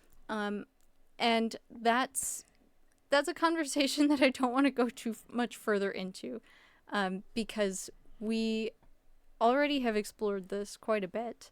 And I think the concept of sin is much harder to define, and it's something that's certainly much scarier. Like, talking about good, we could do this and there would be really like no risk to having that conversation, right? But having a conversation about sin, I think, is much more controversial. Sure. And it's something that people have a hard time with. Yeah. Because again, it's aligned with evil and it's scary. But then there's also people in the world who say redemption through sin. Well, now you're speaking my language. Okay. So you see where I was leading with this conversation. Yes. All right. So all right. So here's the deal. So what I want, okay. Can I spend 5 minutes like on both of those things? Yeah, go for it. All right. So what is good? Now, I have said over the years that if there is anything that you could describe as what is good, biodiversity would be that good. Okay. Now, where does that come from? Because, like, if I'm saying, well, I get my ideology or whatever, like, I partly pull that from ancient texts, from ancient concepts, so if we read, like, say, Genesis 1, which we spent a ton of time doing in the past couple episodes, okay, it keeps talking, when it's talking about God, quote unquote God, there is no God, but when it's talking about God creating things, it says, and he did this and it was good. And he did this and it was good. He did this and it was good. Okay. Now, the exact term there for good, they're actually using the exact same term each time. The reason that they're doing that is poetry. That is literal poetry. It is rhythmic. It is being done on purpose. Because what it's saying is is that each time God creates something new, he is separating something. He's separating the land from the waters. And it persisted. Right. And it was good. And it was good. And it was good. It was self-sustaining. Yes. The very first few verses of chapter 1 of Genesis is absolutely scientific, not in that it's describing the Big Bang, because it does not. It is describing the concept of biodiversity. And it is saying it is good. It is good. It is good. And as it gets more and more diverse, right? Because that's literally what's happening there, is everything is getting more and more separated, more and more diverse. Like more life is coming into creation. More life is coming into creation. More possibilities. More possibilities, yes. More entropy, because there's more theoretical states. Well, yes, but also more negentropy, in the sense that the more life there is, the more resilient everything is. Because one virus can't wipe everything out, right? Like if you have more different types of wheat, okay, you have a more resilient crop, in the sense that what affects one type of wheat doesn't affect the other. Okay, so this is part of the scientific understanding of why biodiversity is a good thing. Yeah. Because it's more possibilities for life to continue to grow. Okay? I could be ignorant on this, but I also went to college and studied this. So sure. Like, I don't think that fits the definition of negative entropy in the sense of reversing chaos. It does make the system more resilient, but as far as like, if you're separating one thing into two and then two things into four, you're actually increasing the number of probabilities that exist. Yeah. So you're increasing the number of microstates, which means you're increasing entropy overall. Right. Yeah. So, okay. So what we can do, we can use different terms, and I think these are good ones to use. So this is a story of creation. It's really a story of separation, but it's a story of creation. Okay. But it's, so this, go ahead. But separation is creation in this sense. Exactly right. Yes. Because every time he's splitting, it's not like half of the original thing. It's an entirely new thing. Right.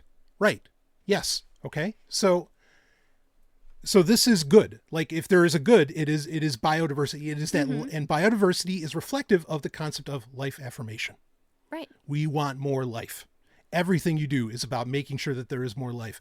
Everything you do is about staving off, here's the other term we use, creation, is staving off uncreation. Okay? Making sure that the universe, capital U, universe, survives. That is what, that's good. Again, the terms good and evil, fuck them. Because again, to the priest, to the ancient priest, the word for evil is reflective of the word deep, which is reflective of the chaotic waters that existed before there was that separation. Like they're telling you, the Hebrew is literally saying to you what is the problem and what you are to do. It's anyway. Okay, so now... Yeah, so I hear that, and I think when you say chaotic waters, you're really talking about a muddled mess of, like, all of reality commingling in kind of a single state. Yes, right. And there's no, and then, like, to the point that there's no other. But without an other, there's no I. And existence is the I am. Well, there needs to be an I and there needs to be an am. Even if they're, in a broader sense, even if they're the same thing and they're connected, just like, the man and woman come together and are one flesh. Okay? You still need that separation. Yeah, the concept of man and woman would hold no significance if there wasn't the other gender there to affirm that, I am different from you, but we are still necessary to each other. Yes, necessary to each other. And that's why it's not dualism. It's not a duality. Okay? It is a monism. And that's where people get wildly confused, and they create these concepts that did not exist in the ancient sources. There is no good and evil. There's purity and impurity. What was purity? Purity was anything that was life-affirming. Okay? And it's not uninteresting that the actions of purity were often about removing germs from your hands, cleaning, the bounty or booty that you got. Take that however you want. All of these things. Yeah, anyway. And killing microbes, you could say, is reducing biodiversity in a local area, but overall it's sustaining the human population longer. Right. And the priestly source, this is really, and I'm just going to interject this really quickly. The priestly source makes it clear that That which is, when you have all those goods in Genesis 1, it ends with, and behold, it was very good. Okay. So what is very good? What is very good is more life, all the separation, no death, no uncreation, no removal of the separation. Okay. And so inherently, and a lot, even incredible Talmudic scholars and Jewish scholars miss this point. Inherently, that very concept of purity and impurity is telling you even killing for food is wrong. Who are we to be the judges? Right. Like you were saying earlier about perspective is everything. Yes. Right? Yes. What is big to me might be small to you. And that's equally true when it comes to other judgments. Yeah. And I think people need to call into question this idea of judgments being universal, because that's absolutely not true. Just because you don't like something doesn't mean that it's evil. Right. I mean, somebody stealing food in order to survive, like to the shopkeeper, sure, that seems evil because they just lost out on money or something. Yeah. But to the person who's trying to survive, they just got food that's going to sustain them for another day. Yeah. So that's good for them. Exactly right. And this is something, Christians. Luke chapter 16. Go ahead and go read that. Okay. There's what's called the parable of the dishonest manager. Jesus literally tells you to steal. He says it straight up. He's like, yeah, take your boss's money. Cheat him. Lie, cheat, and steal.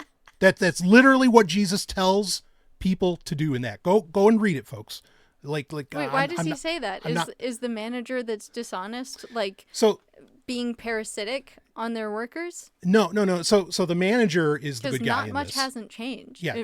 Not much has changed if that's the case. No, right. No, the manager's the good guy in this. The boss is the master.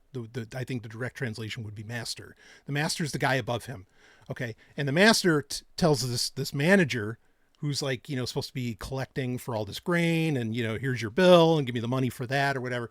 And, the master is firing the manager, like saying like, you're fucking up. Like, I'm letting you go. Who knows what the reality is? Jesus is telling this story. Okay. And the manager is like, well, when I get fired, nobody's going to invite me in their house. Like, this is terrible. I need to do something so that I can still be respected, as a person or whatever. And basically what he does is like everybody that comes in to make their payment, they're like, yeah, how much grain you got? All right. Yeah. You know what? You owe 100, give me 50. And then a guy comes in and is like, he just like keeps giving these people all these deals. He's literally stealing because they're supposed to pay more to the master. And he's making them pay like half each. And he's like, this is great. This is because when it's over, all these people are going to invite me over to their house. They're going to be like, yeah, he was such a nice guy. He gave me such a great deal. We got Captain coming in. Oh, I don't know if we can see him Studio on camera. Cat. Anyway, Yeah, he was on my lap just a second ago. Right. And Jesus basically says like, go ahead. Like he'll say it, go after dishonest wealth to be invited into eternal homes. Like, I mean, again, Jesus absolutely in Luke 16 is telling you steal, lie, cheat, and steal. So and that's just to your point that you're saying like, hey, if somebody's stealing to like eat because they're fucking starving and going to die. Yeah. I mean, hell, I'd hand the person food. Yeah. You know what I mean? Like, no, you go ahead and raid my cupboards. Like, please. And I think this conversation about lie, cheat, and stealing from people who have acquired dishonest wealth is an important one to have too, because a lot of the power structures that exist right now have been built on dishonesty. And what is that exactly? That's one person having information that they are not willing to share with another person. So willfully or unwillfully, they are ignorant of something that the person in power knows that they don't know. So like, for managers, they may only pay half of what they actually charge for something. Yeah. And that could be considered a ridiculous markup. And all of that extra money is just going into their pockets. Yeah. And maybe people don't have a choice. Maybe the manager worked it out so that they are the monopoly. They bought out all their competition, or they paid them off, whatever the case may be. Yep. They worked with local governments to pass such and such law. And these things happen all the time. But the fact is that ignorance is the root of this power dynamic. Mm-hmm. It is necessary in order for the managers and the masters of the world to maintain their power balance, is to have information that other people don't have, and to keep that information willingly from them. Yeah, right on.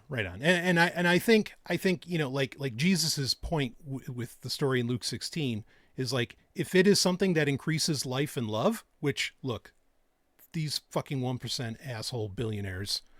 Yeah, do they really need another $100 million? Well, I'm just saying they're not gaining life and love. Like, great. Bezos or whoever is the richest man on the planet. Fuck you. You're not coming in my house. You piece of shit. Get out of here. You know what I mean? Like, his actions have done the exact opposite of earn any life and love from me. Well, they're certainly stealing it in certain microtransactions from us every single day. But that's my point, is that like there's an end game, and the end game matters. Like this is not a situation where the ends justify the means necessarily, right? Like how do I put that? No, they're building up generational wealth at this point. It's not even for them anymore. They're so rich that it's just a game. But then the rest of us are struggling to pay rent, pay the mortgage, pay groceries, pay gas bills. And we only get like 4 to 6 hours a day to ourselves if we work a 40-hour week at a job. Our lives have become so constricted, and we're told that we have ultimate freedom because we live in America. And yeah, sure, during that 4 to 6 hours, you can do whatever you want. But you're going to be exhausted during those 4 hours. Yeah. And you're not going to have resources. Yeah, I mean, yeah.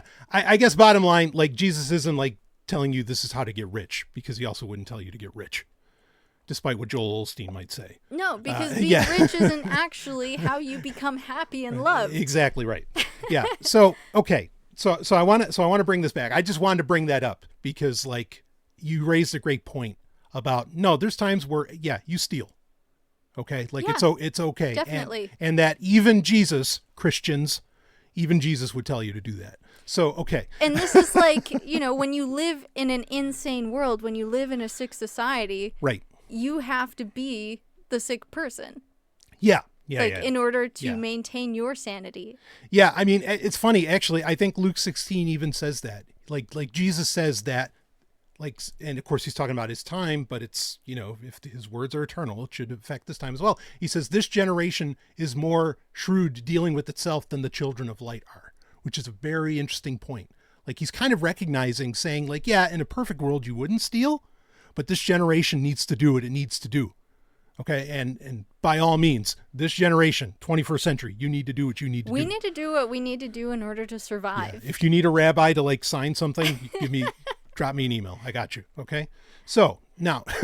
Yes, but we need to be looking out for ourselves and our loved ones. Yes, and sometimes that goes against the will of the corporations. Yes, and that's okay. Yeah. That's like, if you're sinning in that sense, right, you need to do it. Right. Absolutely. So, okay. So let's bring this back to sin. Let's try and like, I know we need to wrap up. I know it's getting late. Okay. But, so we talked about what good is, right? Creation is good. Separation in this sense, in that concept within creation, is good. Okay.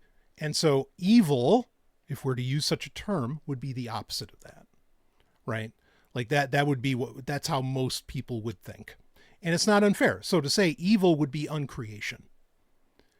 And so things that are anti-life, that's evil. And what is that? Does that include killing? Absolutely. There's lots of things, but again, is stealing evil? Not always. Like we just made the point. Okay. That's not subjective, because the objective metric is what's life affirming. The person dies if they don't eat. So steal it. Go ahead. All right. And anyway. Yeah. And some of these things are measured on a scale, right? It's a spectrum. But do you mean murder is bad in that sense, that it's on a spectrum. Like, sometimes maybe it's okay to kill people. I don't think so. Yeah, I agree with you. I don't think that it's right ever. Yeah, I mean, again, in the priestly concept of very good, there is no death. Flat out. You know? And, oh man, like there's such a huge subject there's so many subjects we can get into, you know, around this. But what I really want to touch on is this redemption through sin, because this is incredibly confusing. And so many people, and I say this with respect, so many people in the conspiracy space are completely fucking up this phrase. Like they don't understand what this means. Yeah. Okay. Because there's so many definitions for sin. Like, are we Exactly. talking about the 7 deadly sins? Right. Or are we talking about something else? Like, thou shalt not steal, thou shalt not kill. Exactly. And I never, not that I've heard everybody, but I almost never hear anybody say, okay, so what is sin? And I'm fine even if the person who's talking about redemption through sin gives me their Christian concepts. Like, okay, at least I know where you're coming from. But no, people they just toss this phrase out like it's just evil on its face. Yeah, because you've got the 10 Commandments, you've got original sin. Right. It's a very confusing world. And then you've got all the mitzvot. Yeah, like, right. There's a lot going on here. Right. So now, so you run into a couple of problems with this. Okay. So the people who are usually engaging in redemption through sin, where that phrase comes from, it is a Kabbalistic phrase. It is a Kabbalistic concept that you go within. Like you have to enter the husks, you know, you kind of have to enter the Sitra Achra, the evil side, to unleash the sparks that are trapped within. Okay. Within these klipot, as they're called. All right. Now I don't need to spend a ton of time on that. Okay. But I'm just saying, yes, it is a Kabbalistic concept.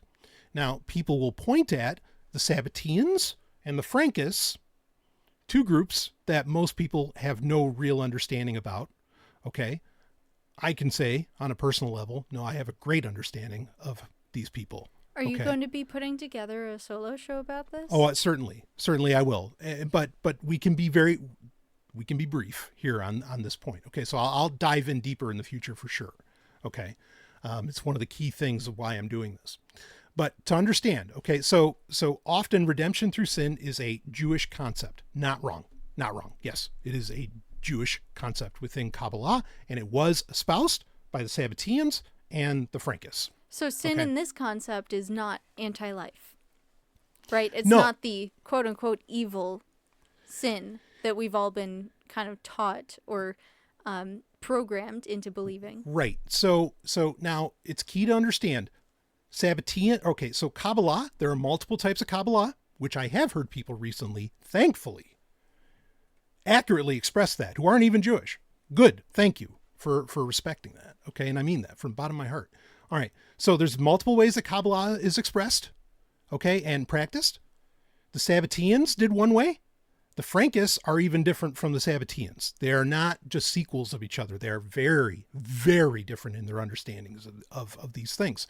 Okay. So even within these three categories, sin means different things. Now, if we are looking at what is the broader conventional concept of sin within Judaism, it is simply any time you break the 613 mitzvot. It's not evil, because Jews know, like we talked about the Yetzer Hara, right? The evil inclination. Without the evil inclination, there is no life. But what happens if you break one of these 613 rules, which there being so many, how could you not, right? Well, right. Well, that's why they believe in reincarnation and, you know, to fulfill all 613 mitzvot, you know, like they recognize, boy, this is going to take a long time. So anyway. So basically, if you fail to adhere to these laws, then you are cursed basically to reincarnate and try over again. In a way, yeah. We'll run with that for now. Okay. I mean, again, all of these things have more nuance and complexity, like you already said brilliantly, Ellen. But yeah. So the fact that you're alive means that you're getting another chance to make it right. Yes. Right. Okay. So now, so the only thing that's like evil, so if it's, or what is sin, not evil, but what is sin? Sin is transgression of the law. Sin is breaking that law. But that's all. And it's not looked upon as evil. It's not looked upon necessarily as like, I mean, in a way it's malicious, but it's not like like, oh, like this moral judgment upon you. Okay. What's the consequence then? Well, the consequence is ultimately death. Like, I mean, if you don't, if you don't fulfill the mitzvah, then. But it's like the universe passing that judgment on you, basically. Yeah. You're playing at a much larger scale. Okay. So, I mean, and there are things that can happen, like, when Israel sinned so much, then the Babylonians were allowed to come in and conquer them or something like that. Like there are those kinds of repercussions, but even that gets more complex. It's like, wait, is that supposed to happen? Did that even really happen? Blah, blah, blah, blah. We don't have to go there. Okay. So what is redemption through sin? At the most basic level, it is simply you break mitzvah on purpose, because the breaking of that mitzvah leads to someone actually like proving themselves as righteous. Okay. Is it like a liberation from the law? Like what's the idea here behind proving your righteousness? Yeah. Okay. Well, we're getting a little bit ahead on that. All right. But like, okay, so let me give you an example. This is the example that the Zohar gives. There is a prostitute. Okay. Not seen as a good thing. Hey, well, I don't get paid for it. No, right. So I don't think that you can call it that. Right. Okay. But there's this, yeah, but there is this prostitute, this seductress, and she, okay, so an evil woman. Okay. Very evil. Right. Yeah. And she is sent to seduce a married man. That's even worse. Right. Okay. The married man says no. All right. Good for him. Right. Okay. Yep. Good for him. He kept to his vows. Excellent.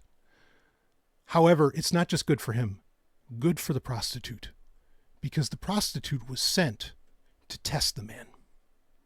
And so that's the point, is that sometimes you engage in evil to test the greater good. And that's the very, very basic concept within Kabbalah proper. Okay. And so that's why that basically there are sins that are holy acts. Because you're testing the immune system, basically. In a way. Yeah. That's actually a great way to put it. But we won't get into the metaphysics of that. But yeah, that is an excellent way of putting it.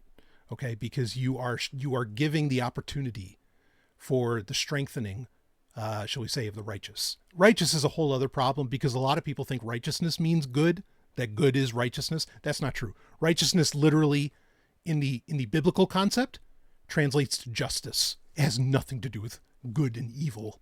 You can say justice has to do with good and evil, but no, justice is about reparations. These are completely different ideas. Okay. So don't confuse me when I say righteous. All right. Now, well, it is a confusing concept. It is confusing, but like, it's not, righteousness is not like, oh, I am holier than thou. It's like, no, it's about justice, but okay.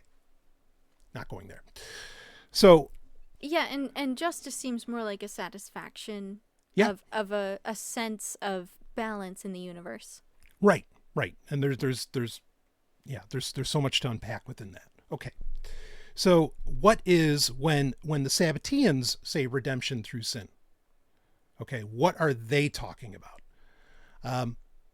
And in that sense, like, yes. And this is also somewhat true for the Frankists, that they are engaging in, okay, we're going to break the mitzvah to, to release these sparks of the holy, okay, these sparks of the divine, and thus allow the universe to, as we often talk about, and get, it's tikkun olam. Like, as you release these divine sparks, the universe gets more perfected.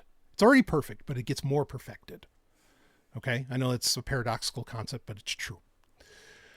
So this is, I think anybody who has children or, a husband or a wife or some sort of relative or person that's very close to them could understand this concept. 100%. Yes. Because that person is perfect to you. Yes. But then sometimes they do something that makes you love them even more. Exactly right. Exactly right. The first time I kissed you, you were perfect, Ellen. You are more perfect, infinitely more perfect now than you were then, so many years ago. And so, thank you. Like, and that statement is absolutely true. And anyone who wants to argue with me about it, well, Bring it. But, okay, regardless of all of that. So yes, that's a brilliant way of expressing that concept. So now for the Frankist, though, and really this is ultimately for the Kabbalist. I'm not saying the Frankists were perfect Kabbalists, but I'm saying that they evolved. They did engage in evolving the idea. And you can read a book. There's a great book by J. Michelson called The Heresy of Jacob Frank, where he talks about all of the innovations that Frankists introduced that wouldn't become common until the 20th century, like women holding religious office, among other things. Not saying Jacob Frank was a good guy. By no means am I saying that. I'm not saying that at all. I've already talked about this.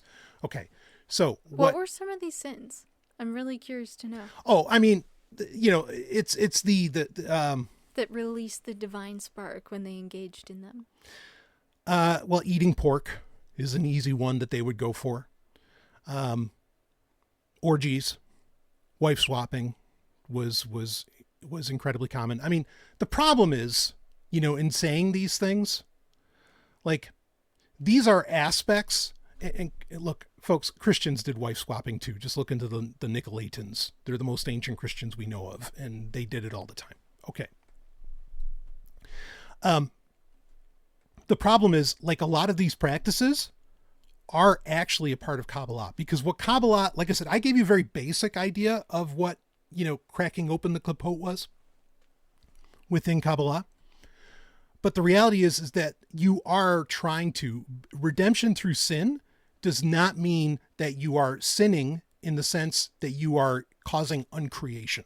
In fact, Jacob Frank says in his book, in the Collected Works of the Lord, he says, don't kill.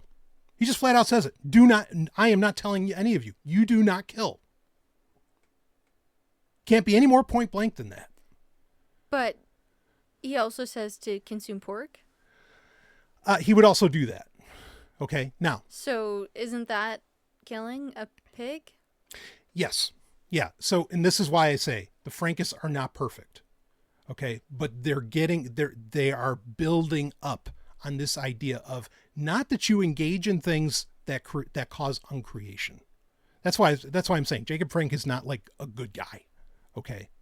Yeah, well, I'm just thinking about this in terms of most people today would not see eating a pepperoni pizza as anything revolutionary. Like, right. It's not creating a divine spark. It's literally just something they do every weekend. Right. But then, wife swapping or orgies, mm-hmm. like, I do think that is frowned upon en masse, yeah. is seen as something that's, like, wicked, evil. And like, yes, maybe there are some sorcery aspects to mm-hmm. those things, mm-hmm. but also the idea that, like, you're married and this is the only person you get to have sex with your whole life mm-hmm. is such a modern concept. And it's truly an invention, because, like you were saying, all of these ancient cultures, there's a lot of cases where people did engage in wife swapping or yeah. orgies. And it was not seen as a bad thing. It was actually just what you do. Yeah. Yeah. And it was willing. You know, everybody was well, I don't know about the women necessarily, but for the most part, people were willing participants. Yeah. Again, man, the massive conversations we could have around all this, because this is so simplified, and lacking nuance. I mean, you're raising great points, and I'd love to just unpack them all and go 6 hours with you, and then go another 6 hours doing something completely different. But, but regardless, so redemption through sin itself, like, here's the thing, like, when if I say to somebody who says to me, yeah, but you're a Kabbalist, you practice redemption through sin. I do practice redemption through sin. That's true. I don't eat pork. Okay. But this is going to be my point. Like, when I ask somebody, define sin for me, like, it's actually a bit of, it's not a trick question, but at the same time it is, because you're testing them. Oh yeah. Oh, for sure. For sure.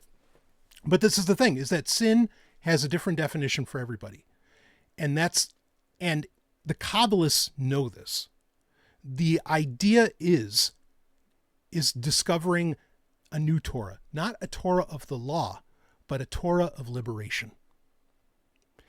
And there are so many who, the idea is getting above the law.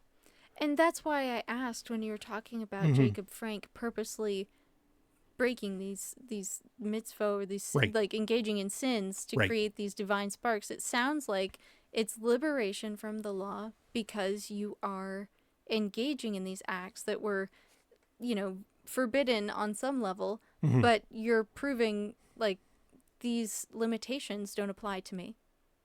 Yeah, exactly. Like that I am engaging in apotheosis. I am engaging in becoming like God. I am becoming closer to God in the way that I act more like them, in that I am thinking on such a much larger scale. I am not thinking about right and wrong, good and evil. I am thinking about creation, uncreation. I am thinking about life affirming and anti-life. And I will do the life affirming, not the anti-life. I mean, it's easy to say, because we can find, where the concession to eat meat doesn't exist in Torah until after the flood, and so I could, like the way that it says to eat meat, like I can engage in redemption through sin by not eating meat.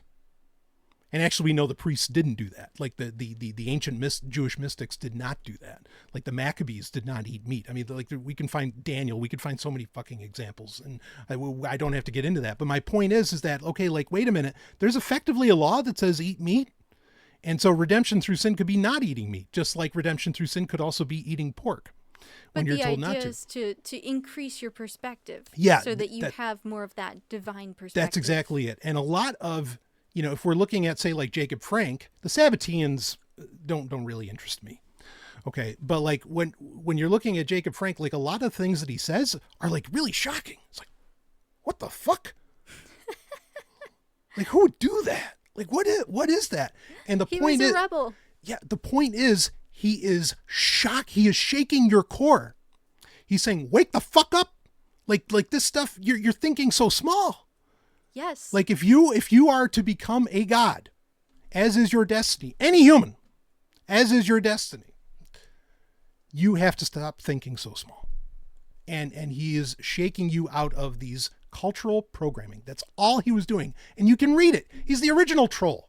Yeah, because a lot of this cultural programming, as we discussed earlier, is set up in a way to benefit the top 1% or 5% or whoever. Right. But everyone else gets limited. Right. And that is not fair in the sense that we are all destined to be gods and goddesses. We all have this birthright to have this this sort of eternal and all-pervasive perspective and experience of the infinite possibilities of the universe. Right. And because we all have that birthright, we all should be able to overcome whatever cultural programming that we're told we need to abide by. Exactly. It's yeah, and this happens, like what he engaged in, this happens within Torah itself. There are so many instances in the wilderness during the Exodus where it's like, no, you're going to do something that's going to make you strange because you need to get strange. You need to stop thinking like everyone else around you. And again, they're meant to be shocking. They're not always meant to be literal. But that's my point, is that redemption through sin is not about sinning. It's about getting beyond the concepts of good and evil. The very human, basic, way too basic levels of good and evil. That's what redemption through sin means. And that's all that it means.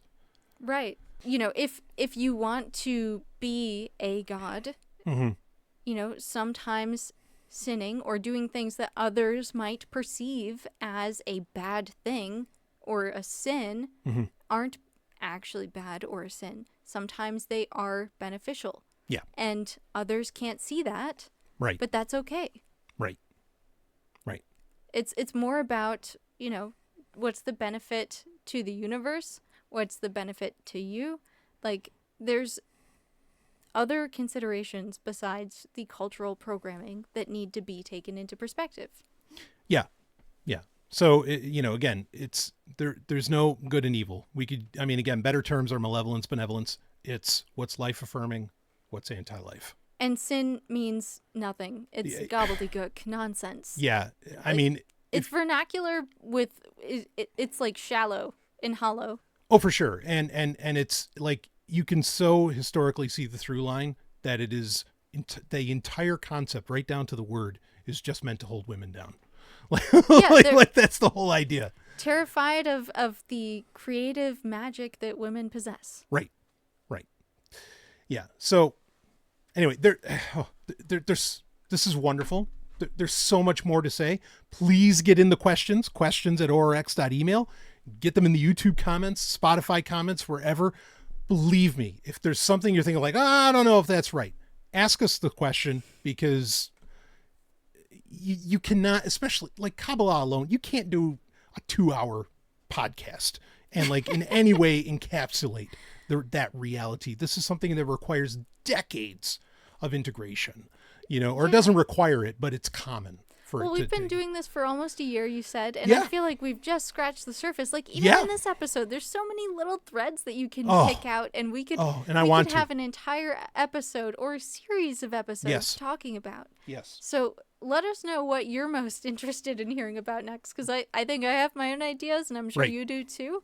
But we love to hear from the listeners, and thank you for all of the emails and comments and questions that you guys have sent in so far. Yes.